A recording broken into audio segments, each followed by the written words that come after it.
I Egypten uppkom jordbruket och de första bosättningarna nere vid Nilen omkring 5000 före vår tideräkning. Det var små byar som växte samman till större städer, som blev små kungadömen, som blev större, och omkring 3000 före vår tideräkning hade de enats till en sammanhängande egyptisk stat.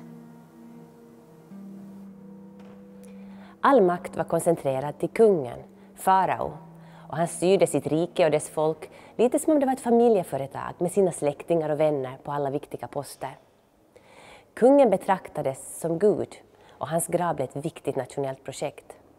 Så redan omkring 2700 före vår tideräkning så byggdes den första pyramiden, som egentligen var en vidareutveckling av det som hade börjat som en liten sandkulle ovanpå kungens grav. Som tack för trogen tjänst fick statens topptjänstemän fina gravar, ofta alldeles i närheten av kungens pyramid. En sån grav bestod av 2 delar. Under jorden fanns en förseglad gravkammare där mumien, kistan, gravgåvorna fanns. Och där skulle ingen levande någonsin komma in. Men så hade graven också en mer tillgänglig del, där man faktiskt tänkte sig att efterlevande skulle komma in och bära fram offer, mat, dryck och annat som den döda kunde behöva i livet efter detta.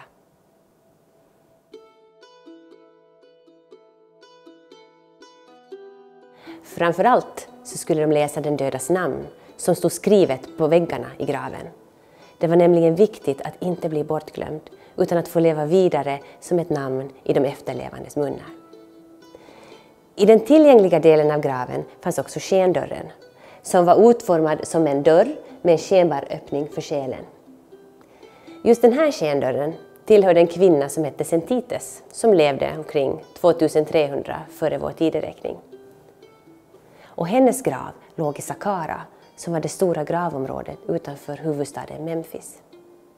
Och på skendörren kan vi läsa vem hon var, vad hon gjorde och också en kort text som skulle se till att hon fick offer i form av mat och dryck. Vem var då Sentites? Hennes titlar här visar att hon ingick i kretsen kring kungen.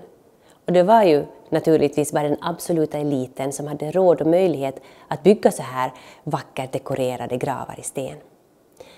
Hon bär titeln kungens enda prydnad. Och det är just en sån här ärotitel som visar hur nära hon stod kungen. Men hon var också präst eller gudatjänarinna. Och kvinnliga präster var ganska vanligt under gamla riket. Sen blir det mer och mer ovanligt. Varför det är så vet man inte, men det kan ha haft att göra med kontakter och påverkan från andra folk och deras traditioner. Överlag är det sen männen som är de mer framträdande i hela den faraoniska historien. Det är ytterst få kvinnor som har några högre titlar inom hovet eller statsförvaltningen. Följaktligen är det också väldigt få kvinnor som har några egna gravmonument. Istället blir de liksom ett bihang till mannen, som på den här reliefen, där kvinnan ju är pytteliten där i sidan. Istället är det mannen som är stor.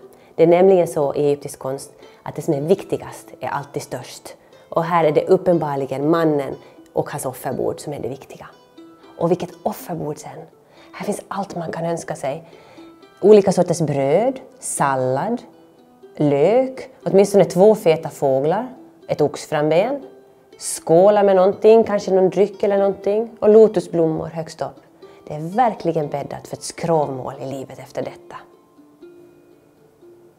Men var det då ett sånt överdåd av mat som man åt i det gamla Egypten? Nej, det var det inte. Nu har vi också verklig mat bevarad. Här har vi 3000 år gammal mat ur egyptiska gravar. Och då kan vi ju se att de egentligen åt fisk och linser och olika frukter som fikon och granatäpple. I stort sett samma mat som man fortfarande äter i Egypten. Sentites hoppades naturligtvis att hon skulle få massor med mat på sitt offerbord. Men om det skulle gå så illa att inga offer bärs fram i hennes grav, så fanns ju i alla fall uppräkningen av matoffer. För skrivtecknen, hieroglyferna i sig, var gudomliga och så kraftfulla, nästan magiska, att tecknens inneboende kraft gjorde offren verkliga.